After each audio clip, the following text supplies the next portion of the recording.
முதல் பாயிண்ட், அதாவது ரட்சிப்பு என்பது என்ன? நீங்கள் இயேசுவை சொந்த இரட்சகராய் நீங்கள் ஏற்றுக்கொள்கிறீர்கள். ஏற்றுக்கொள்ளும் போது அந்த ரட்சிப்பை நீங்கள் என்ன செய்கிறீர்கள்? சுதந்திரிக்கிறீர்கள். தேவன் தம்முடைய தயவுள்ள சித்தத்தின்படி அதற்கு பிறகு உங்களுக்குள்ள தோங்குற ஒவ்வொரு விஷயமும் உங்கள் வாழ்க்கையில் மேனிஃபெஸ்ட் ஆகும். நீங்கள் வந்து செயல்படுத்தும் போது அந்த ரட்சிப்பு பூரணமடைந்து அந்த ரட்சிப்பில் இருக்கிற சகல ஆசீர்வாதமாக அப்படியே கர்ப்பத்திலிருந்து குழந்தை பிறப்பது போல வெளியே வந்து விடுது. ஆமென், ஆமென் சொல்லுங்க. அப்போ ரட்சிப்பு என்பது என்ன? கர்த்தராகிய இயேசு கிறிஸ்துவை இயேசுவே ஆண்டவர் என்று உன் இருதயத்தில் விசுவாசித்து உன் வாயிலே அறிக்கை செய்யும் போது நீ என்ன செய்கிறாய்? ரட்சிக்கப்படுகிறாய். ஆண்டவர் என்று இயேசுவை சொல்லுகிற ஒவ்வொருவரும் ரட்சிக்கப்படுகிறார். நன்றாக கவனிங்கள். ஆகையாத்தான் கர்த்தரின் ஆண்டவரை நோக்கி தாவீது சொல்றான் ஆண்டவர் என்று. சீஷர்கள் எல்லோரும் உங்களை காட்டிக் கொடுப்பவன் ஒருவன் உங்களில் இருக்கிறான் என்று சொன்னபோது சீஷர்கள் ஒவ்வொருவனும் என்ன சொன்னாங்கன்னா, ஆண்டவரே அது யார்? ஆண்டவனே நானா? ஆண்டவனே நானா? நாய் அவன் ஆண்டவனே ஆண்டவனே சொல்ல சொல்ல வச்சுக்க ரட்சிப்பு ரட்சிப்பு ரட்சிப்பு ரட்சிப்பு ரட்சிப்பு ரட்சிப்பு ரட்சிப்பு. ஆண்டவனே ஆண்டவனே நானா? ரட்சிப்பு. ஆண்டவனே நானா? ரட்சிப்பு. ஆண்டவனே ஆண்டவனே சத்தம் வந்துட்டு இருக்கும். ஒரே ஒரு சத்தம், ரபி நானா என்கிற சத்தம், ஒரே ஒரு சத்தம் வித்தியாசமா வந்துச்சு. அது யூதாஸின் சத்தம். யூதாஸ் ஆண்டவனே என்ற வார்த்தை அங்க சொல்லி இருந்தா அவன் வந்து நாண்டு கொண்டு செத்திருக்க தேவன் விட்டிருக்க மாட்டாரு. ஒருவேளை செத்திருந்தாலும் தேவன் அவனை என்ன செஞ்சிருக்க மாட்டாரு? பாதாளத்துக்கு அனுமதிச்சிருக்க மாட்டார். ஆனால் அவன் ரபி என்கிற வார்த்தையை பயன்படுத்தினான். ரபீனா இயேசுவை ஆண்டவராய் ஏற்றுக்கொண்டவர் ரட்சிக்கப்படுகிறார். ரட்சிக்கப்படும் போது என்ன நடக்கிறது? இன்னைக்கு நான் பேச வர்றது என்னன்னா, you are being blessed by system basis or seat basis. இதான் நான் பேச வரேன். நீ சிஸ்டம் பேஸ்ல ஆசீர்வதிக்கப்படுறியா இல்ல சீட் பேஸ்ல ஆசீர்வதிக்கப்படுறியா? ரிலீஜன் என்பது ஒரு சிஸ்டம், கிறிஸ்டண்டம் என்பது ஒரு சீடு. இங்கே சிஸ்டத்தின் அடிப்படையில் நீ ஒரு விஷயத்தை பார்த்தா உனக்கு அது புரியவே புரியாது. இந்த உலகம் ஃபுல்லா சிஸ்டத்தின் அடிப்படையில் இயங்கிட்டு இருக்கு. மதம் சிஸ்டத்தில் இருக்கு. நிறைய கிறிஸ்தவ போதகர்கள் மனசுல சிஸ்டம் இருக்கு. இவங்களுக்கு சிஸ்டம் சரியில்லை சிஸ்டம் சரியில்லைன்றாங்க.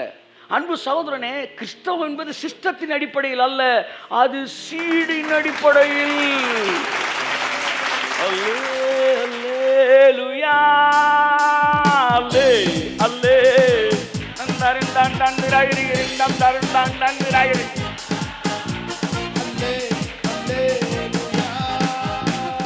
ரட்சிப்புனா என்ன? ஒரே ஒரு பாயிண்ட் தான் நான் சொல்லி உங்களை அனுப்ப போறேன். யோவான் 1:12 ரட்சிப்பை பற்றி மிக தெளிவாக சொல்கிறது. வாசிப்போம். அவருடைய நாமத்தின் மேல் விசுவாசம் உள்ளவர்களாய் அவரை ஏற்றுக்கொண்டவர்கள் எத்தனை பேரோ அத்தனை பேர்களும் தேவனுடைய பிள்ளைகள் ஆகும்படி அவர்களுக்கு அதிகாரம் கொடுத்தார். கை தட்டுங்க. ரட்சிக்கப்பட்டுட்டேன் அப்படின்னா என்ன அர்த்தம்னா பிள்ளை ஆயிட்டேன் அப்படின்னு அர்த்தம். இனிமே நல்லா கவனிங்க. இந்த ஒட்டுமொத்த நான் வந்து தேவனுடைய பிள்ளையா மாறிட்டேன்னு அர்த்தம். அவ்வளோதான். அதை மட்டும் சொல்லுங்க. ரட்சிக்கப்பட்டுட்டேன் எல்லாம் சொல்லுங்க. அப்படின்னா நான் சொல்லுங்க பிள்ளை ஆயிட்டேன் அப்படின்னு அர்த்தம். இனிமே நீங்க பிள்ளைய பத்தியே படிச்சுக்கிட்டு இருந்தாலே போதும். ரட்சிப்புனா என்னன்னு உங்களுக்கு தெரிஞ்சிடும். பிள்ளைக்குரிய ஆசீர்வாதம் என்னன்னு தெரிஞ்சுக்கிட்டாலே ரட்சிப்பு எப்படி வேலை பார்க்குதுன்ற உங்களுக்கு தெரிஞ்சிடும். ரட்சிப்பு சிஸ்டத்தின் அடிப்படையில் வேலை செய்யவில்லை, அது சீடின் அடிப்படையில். நான் நல்லவே இல்லை சார், என்னை எப்படி சார் பிள்ளைன்றீங்க? சார் நான் நல்லவே சார் நான் நல்லவே இல்லை சார். ஒரு மனுஷனுக்கு 2 குமாரர்கள் இருந்தார்கள். அவ்வளவுதான் பதில். உனக்கு கையை தட்டு. புரிஞ்சுக்க, புரியாதவன் விட்டுக்க. ஒரு மனுஷனுக்கு 2 குமாரர்கள் இருந்தார்கள். ஒருத்தன் யாரு? நல்லவன். இன்னொருத்தன் யாரு? கெட்டவன். ஆனா 2 பேரும் அல்லே அல்லே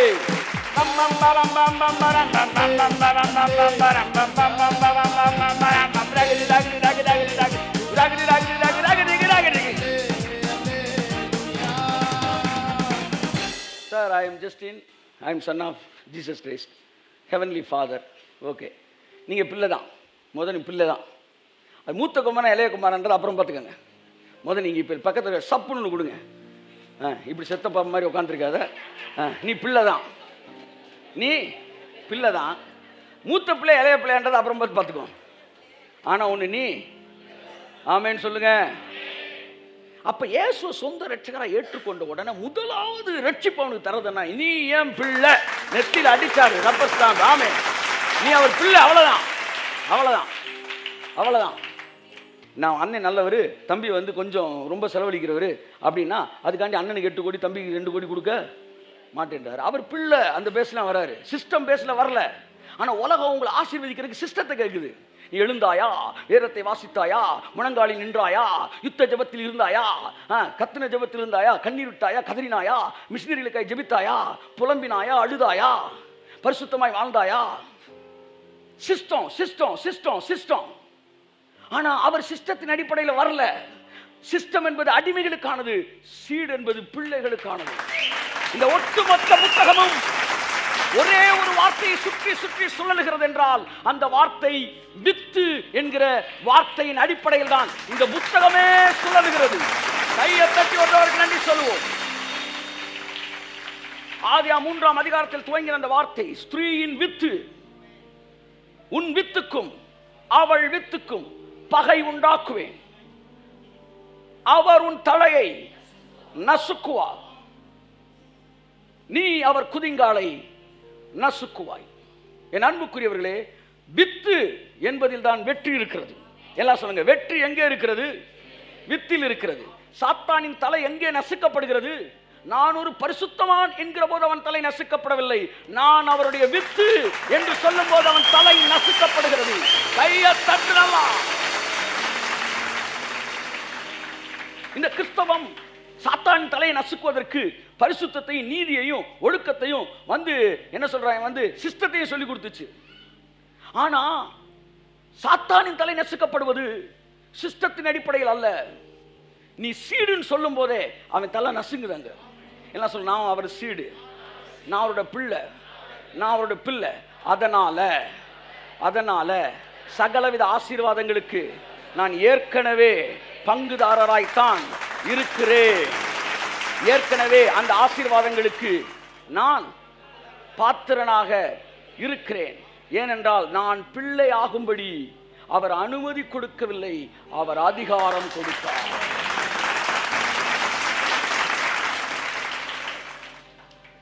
He not just permitted me to call him Abba Father. என் அப்பான்னு கூப்பிட்டுக்கடா அப்படின்னு அனுமதி கொடுத்தா அதுக்கு பேர் என்ன? அனுமதி. ஆனா அதிகாரம் கொடுத்தா என்ன அர்த்தம்? என் சொத்தை நீ எடுத்துக்கலாம்னு அர்த்தம். அவர் பிள்ளைகளாகும்படி உங்களுக்கு அனுமதி கொடுத்தாரா? இவன் என்ன சொல்றான்? அப்பான்னு கூப்பிடவா, உங்களை அம்மான்னு கூப்பிடவா, கூப்பிடுவேன், உம்மா அப்பான்னு கூப்பிடத்தான். Already he is our father. I have all royal rights to enjoy and experience and inherit his all blessings. இப்போ ஒண்ணு நீங்க புரிஞ்சுக்கணும், இந்த உலகத்தின் பார்வையில் நீங்க கிறிஸ்தவத்துக்குள்ள வந்தீங்கன்னா நீங்க தேவனுடைய ஆசீர்வாதத்தை என்ஜாய் பண்ணவே முடியாது. அது சிஸ்டம் பேஸ்டு. ஆனா இங்க எல்லாமே நடக்கிறது சீட் பேஸ்டு. இந்த பைபிளே ஒரு வார்த்தையை சுத்தி சுத்தி வருது, என்ன தெரியுமா? Seed, seed, seed. வித்து வித்து வித்து வித்து. யார் சர்ப்பத்தின் தலையை நசுக்க முடியும்? பரிசுத்தவான்கள் அல்ல, தேவனுடைய வித்து. அப்ப பரிசுத்தம் என்பது 1008 தடவை சொல்லிட்டேன். It is an profit, it is a profit, it is an outcoming profit. அது உனக்கு வெளியே வர்ற 100 லாபங்களில் ஒன்று. அப்பாட்ட நீ 100 ஆசீர்வாதம் அனுபவிக்கிறீல, அதுல ஒரு ஆசீர்வாதம் அவரோட பரிசுத்தமும். ஐஸ்வர்யம் எப்படி எனக்குள்ள வருதோ, ஆசீர்வாதம் எப்படி எனக்குள்ள வருதோ, பரிசுத்தம் எனக்குள்ள அது எல்லாம் இலவசம். ஆனா எதன் அடிப்படையிலே சொல்லுங்க? வித்தின் அடிப்படையிலே. ஏனென்றால் வித்து மட்டும் தான் தலையை நசுக்க முடியும். ஆனால் பிள்ளை என்கிற அதிகாரத்தின் வழியாய் பிதாவினிடத்தில் வருவதே கிறிஸ்தவம். அப்ப என்ன சொல்ல வரீங்க? ஒரு வித்து இல்லாதவன் எவ்வளவு பரிசுத்தமாய் இருந்தாலும் அவன் தேவனுடைய பிள்ளையாக முடியாது. ஆனால் இயேசுவை சொந்த இரட்சகராய் ஏற்றுக்கொண்டு பிள்ளையான ஒருவன் அவன் தவறினாலும் அவன் பிள்ளை அல்லாதவனாய் ஆக முடியாது. புரியுற மாதிரி ஒரே வரியில சொல்றேன். கேட்ச் பண்ணிக்காங்க. ஒரு கழுதையை எவ்வளவு நீ குளிப்பாட்டினாலும் அது கழுதை தான், குதிரை ஆகாது. ஒரு குதிரை எவ்வளவு சகதியில உருண்டாலும் அது குதிரை தான், கழுதை ஆகாது. அல்லே அல்லே லூயா. தம்பி புட்ல இருந்து வா, புட்டு ரம் பம் பம் பம் பம் பம் பம் அல்லே. தொடங்கும் போது புட்ல இருந்து வா. ஓகே. அக்கினியின் சூளையில் வென்று வென்று போகாமல் இருவை தாங்கினதே, என் மூடி கூட கருகாமல்.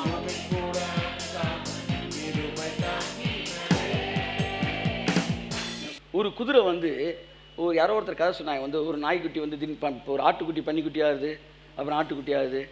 சான்ஸே கிடையாது, சான்ஸே கிடையாது. ஒரு ஆட்டுக்குட்டி பன்னிக்குட்டியோட சேர்ந்து அது இப்போ சகதியில் உருண்டுருச்சுன்னா, இந்த ஆட்டுக்குட்டி பன்னிக்குட்டிக்கு உள்ளுக்குள்ள ஒரு எண்ணம் வரும், என்னன்னா கும்புன்னு இருக்கேடா அப்படின்னு தோணும். ஆனால் ஆட்டுக்குட்டி சொல்லுவோம், நம்ம நினைச்ச மாதிரி இல்லையே இது, அதனால இந்த இடம் நம்ம இடம். அல்லே அல்லே லூயா, அல்லே அல்லே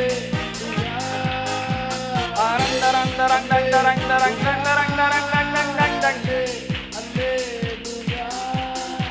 மறுபடியும் சொல்றேன், மறந்துடக்கூடாதுன்றதுக்காக.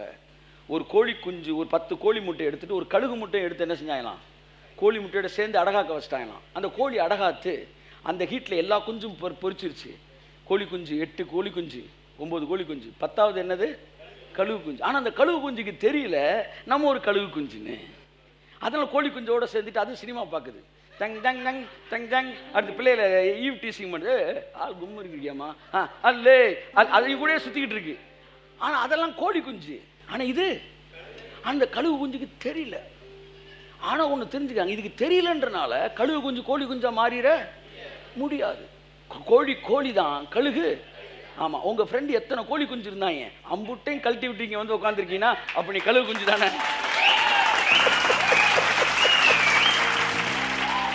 ஒரு நாள் இந்த கோழி குஞ்சு எல்லாம் அப்படியே போய் என்ன செஞ்சுக்கிட்டே இருக்கு, அப்படியே மேய்ஞ்சிக்கிட்டே இருக்கு. இந்த கழுகு குஞ்சும் போய் என்ன செய்யுது, அப்படியே மேய்ஞ்சிக்கிட்டே இருக்கிற போது திடீர்னு ஒரு கழுகு அப்படியே பறந்து வருது.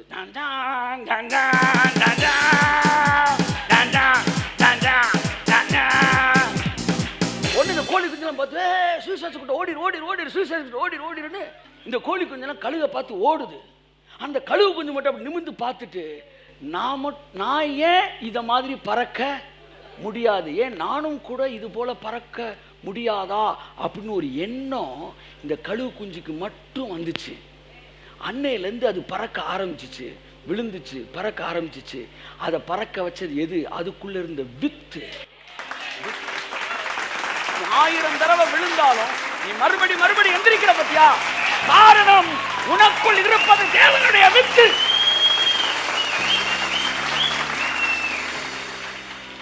ஒரு நாள் இந்த கழுகு குஞ்சு அப்படியே பறந்து இந்த கழுகோடு சேர்ந்து போனதாம். அப்படித்தான் எல்லாரும் சுவிசேஷ கூட்டத்தை பார்த்து பயந்து ஓடினப்ப நீங்க மட்டும் இந்த கூட்டத்தில் அப்படி என்னன்னா இருக்கு, இந்த ஊழியக்காரன் என்னன்னா இருக்குன்ட்டு அப்படியே உள்ள போனீங்க பார்த்தீங்களா, அதுதாங்க வித்து, அதுதான் வித்து. இன்னைக்கு எல்லா கோழி குஞ்சுட்டையும் நீங்க என்ன செஞ்சிட்டீங்க, டிஸ்கனெக்ட் ஆகி இன்னைக்கு கழுகு கூட்டத்தோட சேர்ந்துட்டீங்க. பிணம் எங்கேயோ அங்கு கழுகு, அடிக்கப்பட்ட பலி எங்கேயோ, அப்படிதான் ஒரிஜினல் டிரான்ஸ்லேஷன் சொல்லுது. பிணத்தை பருந்து தான் சாப்பிடுமா, கழுகு சாப்பிடாது. பருந்து வேற கழுகு வேற, அதை நீங்க புரிஞ்சுக்கணும். இந்த கண்ணுக்கு முன்னாடி சுத்துறதெல்லாம் பருந்து. ஆனா கழுகு என்பது மழை பெய்யும் போது மழைக்கு மேல பறக்கிறது. மழை பெய்யும் போது எல்லா பறவையும் நனையுமா, இந்த கழுகு மட்டும் நனையாதான். ஏன்னா கழுகு மட்டும் மேகத்துக்கு மேல பறந்துகிட்டு இருக்குமா.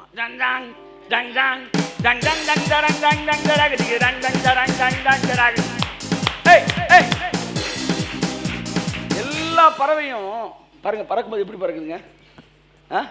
ரைட்டை ரெனியூ பண்ணுங்க உங்க ஸ்ட்ரென்த்தை. இப்படி பறக்கும், தர தர தர தர தர தர தர தர தர தர தர தர பார்க்கும். அப்போ ஒருத்தன் பரபரப்பா இருக்கான்னு வச்சுங்க, ஐயோ வீட்டு வாடகை கட்டணும், ஐயோ ஸ்கூல் ஃபீஸ் கட்டணும், பரவாயில்ல இது ஏதோ காக்கா குஞ்சு மாதிரி இருக்கு சார், 3 கோடி ரூபாய் தேவை. ஆனால் அவன் கழுகு மட்டும் எப்படி பரப்பு, ஜான்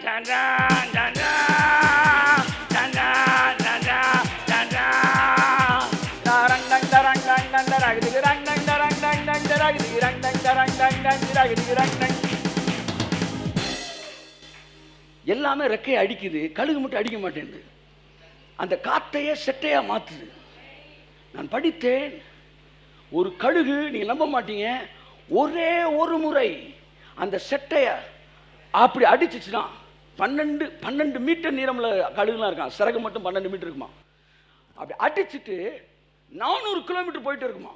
டாண்டாங் டாண்டாங் டாண்டாங் டாண்டாங் டாண்டாங் டாரங் டங் டங் டங் டங் டங் டங் டங் டங் டங் டங் டங் டங்.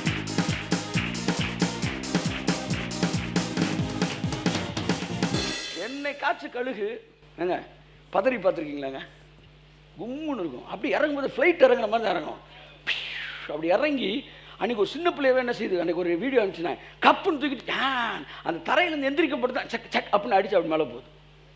நமக்கெல்லாம் ப்ரேயர்லாம் அப்படி பிக்கப் பண்ணி விட்றதுக்கு தான், சக்கு சக் அவ்வளோதான். அப்படி பிக்கப் பண்ணி அதுக்கப்புறம் அப்படியே ஸ்பிரிட் மூவிங்கில் போயிருவீங்க. கழுகு அப்படியே கும்முன்னு போயிட்டு. எனக்குள்ள ஒரு வித்து இருக்குது, எல்லாம் சொல்லுங்கள். அந்த வித்து என் ஃப்ரெண்டு எல்லாரையும் விட்டுட்டு இப்படி தனியாக என்னை கூட்டு வர முடியும்னா, இனிமேலும் அது என் வாழ்க்கையில் எதையெல்லாம் பிரிக்கணுமோ அது பிரிக்கும். என்னை எப்படி மாற்றணுமோ அது மாற்றும். எவ்வளோ உயரத்தை கொண்டு போகுமோ அது கொண்டு போகும். ரட்சிப்பு என்பது உங்களை வித்தாய் மாற்றியது. வித்து வந்த பிறகு 2 விஷயம், உங்களுடைய உலக சம்பந்தப்பட்ட அத்தனை ஆசீர்வாதத்தையும் அந்த வித்தின் அடிப்படையில் தான் உங்களுக்கு தர்றாரு. 2வது, ஆவிக்குரிய சம்பந்தப்பட்ட அத்தனை ஆசீர்வாதமும் அந்த வித்து தான் உங்களுக்கு ஏற்படுத்துது. இப்போ உங்களை கூட்டிகிட்டு வந்துச்சுல, உங்களை மாற்றுச்சுல, அந்த சுவிசேஷ கூட்டத்தை பார்த்தோன்னே எல்லாம் ஓடுனாய், கழுகை பார்த்த மாதிரி. நம்ம மட்டும் உள்ளே போனோம், சத்தியத்தை கேட்டோம், மாறினோம். அவரை மாதிரி இன்றைக்கி என்ன செய்ய ஆரம்பித்தோம், மாற ஆரம்பித்தோம். அன்றைக்கி நான் ஒரு கழுகு பிரசங்கம் பண்ண பார்த்தேன், இன்றைக்கி நான் பிரசங்கம் பண்ணிக்கிட்டு இருக்கிறேன். அன்றைக்கி நான் கழுகு குஞ்சா இருந்தேன், கோழி குஞ்சுகள் மத்தியில். இன்றைக்கி நான் ஒரு கழுகாய் என்ன செய்து பறந்து கொண்டு இருக்கிறேன். அப்படியே அந்த சாயல் நம்ம இடத்தில் என்ன செய்கிறது, வெளிப்படுகிறது. அப்போ இவ்வளவு நடத்தின அந்த வித்து இனிமேல் உங்களுக்கு நடத்தும். நீங்கள் சிஸ்டத்தின் அடிப்படையில் இங்கே வரவில்லை, நீங்கள் வித்து என்பதனால் இங்கே வந்திருக்கிறீர்கள். அப்போ பருந்து கழுகு சொல்லிட்டு மறந்துட்டேன்னா, பருந்து வந்து பிணத்தை சாப்பிடுமா, ஆனால் கழுகு என்றைக்குமே பிணத்தை சாப்பிடாதான். அது எதை சாப்பிடும்னா, உயிரோடு இருக்கிறத தான், அந்த ஹார்ட் பிளட்டு அதைத்தான் உரியுமா. இல்லாட்டி அடிபட்டு துடிச்சுக்கிட்டு இருக்கு பார்த்தீங்களா, அதைத்தான் வந்து சாப்பிடும். ஏன்னா அதுக்கு பிளட்டை உரியும் போது ஹார்ட்டாக இருக்கணும். பருந்து செத்தது காக்கெல்லாம் கண்டதை திங்கும், ஆனால் கழுகு மட்டும் துடிக்கிறது தான் சாப்பிடும்.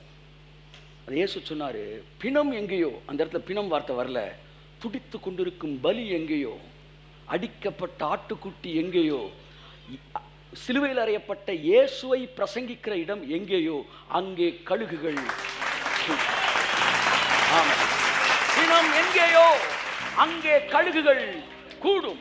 இங்கே அடிக்கப்பட்ட பலி பிரசங்கிக்கப்படுகிறதினாலே கழுகுகளாகிய நீங்கள் அந்த பலியை தேடி வந்திருக்கிறீர்கள் என்று நான் சொல்லுகிறேன். ஆகையால் உங்களுக்குள் இருக்கிற வித்து தேவனுடைய வித்து. உங்களுடைய ஆவிக்குரிய சகல மாற்றங்களும் வித்தின் அடிப்படையில் வெளிவருகிறது. உங்கள் உலக பிரகாரமான சகல ஆசீர்வாதங்களும் அந்த வித்தின் அடிப்படையில் வந்து கொண்டே இருக்கிறது. கரங்களை தட்டி வல்ல கிருபை நல்ல கிருபை வழுவாமல் காத்த சுத்த கிருபை, அக்கினியில் வேகாமல் காத்த கிருபை, தண்ணீரில் மூழ்காமல் தாங்கும் கிருபை. திரும்ப ரம்பம் ரம்பம் ரம்பம் ரம்பம் வழுவாமல் காத்த சுத்த கிருபை, அக்கினியில் வேகாமல் காத்த கிருபை, தண்ணீரில் மூழ்காமல் தாங்கும் கிருபை. உன் கிருபை என்னை தாங்கினதே, கிருபை என்னை நடத்தினதே, கிருபை என்னை தாங்கினதே, கிருபை என்னை நடத்தினதே. அல்லே அல்லே லூயா அல்லே அல்லே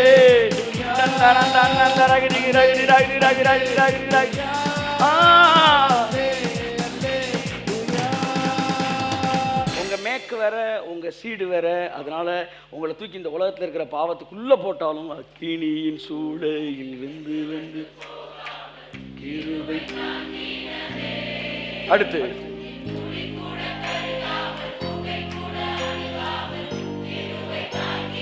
ஒன் டூ த்ரீ ஃபோர். அக்கினியின் சூளையில் வெந்து வெந்து போகாமல் ட்ரம்பட் ட்ரம்பட் ட்ரம்பட்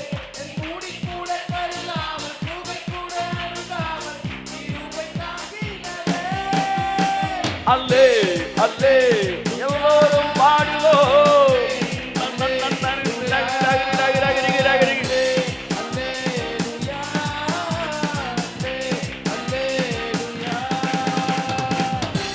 ஆகவே நண்புக்குரியவர்களே, ஒரு விஷயத்தை உங்க மைண்ட்ல நல்லா பதிச்சுக்காங்க.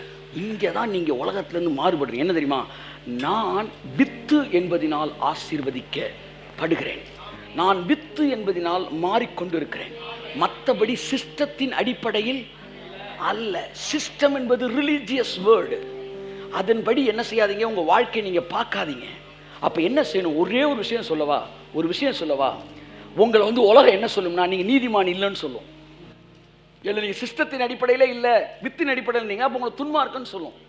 பிதா என்கிட்ட கேட்டாரு, என் பிள்ளையை ஏன் நீங்க சிலுவையில் அறைஞ்சாங்க தெரியுமா? ஏன் சிலுவையில் அறைஞ்சாங்க சொல்லுங்க நீங்க.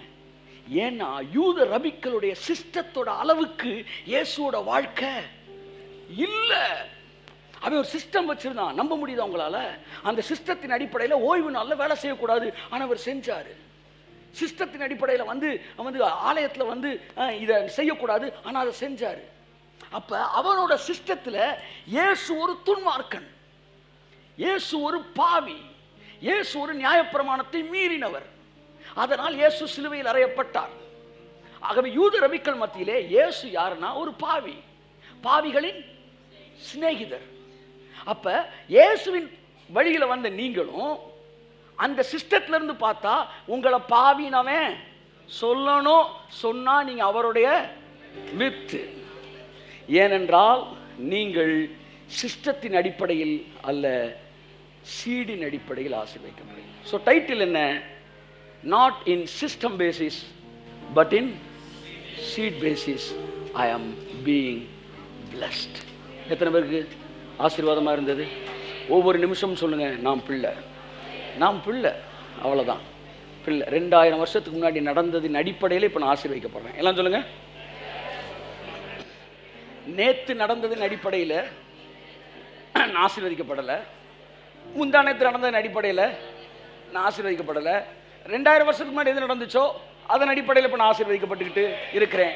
ஏனென்றால் நான் 2000 வருஷத்துக்கு முன்பாக நடந்த சம்பவத்தோடு இணைக்கப்பட்டிருக்கிறேன். அன்பின் பரலோக பிதாவே, இயேசு கிறிஸ்துவின் வெளியேறப்பட்ட நாமத்தினாலே ஆண்டவரே, ரட்சிப்பை குறித்து நாங்கள் கருத்தாய் ஆலோசனை பண்ண எங்களுக்கு கொடுத்த கிருபைக்காய் ஸ்தோத்திரம். ரட்சிப்பு என்பது ஒரு சிஸ்டத்துக்குள்ள வருவதல்ல, சீடா மாறுறது. சீடா மாறிட்டோம்னா எங்களுக்கு எல்லா நீதிமானுக்குரிய ஆசீர்வாதம் எல்லாமே எங்களுக்கு பங்கு இருக்கு. நாங்கள் அவருடைய சிஸ்டத்தில் இருக்கிறோம். ஆமா, மகிமையாக எங்க முடி ஒன்று கூட கருகாது. எங்க மகிமை ஒரு நாளும் குறையாது. இன்றைக்கு எங்களை சுற்றி இருக்கிற சில ஈர்ப்புகள் கூட நாளைய நாளில் ஈர்ப்பு இல்லாமல் போயிடும். நேற்று இருந்த பல ஈர்ப்புகள் இன்றைக்கு எங்களுக்கு இல்லை. எங்களுக்குள்ள மாற்றங்கள் நடந்து கொண்டு இருக்கிறது. அப்படியே அந்த சீடு எங்களுக்குள்ள எல்லாவற்றையும் நிறைவேற்றி முடிக்கும். எல்லாரும் கையை உயர்த்தி சொல்லுங்க, நான் சிஸ்டத்தின் அடிப்படையில் வாழவில்லை, நான் சீடின் அடிப்படையில் வாழுகிறேன்.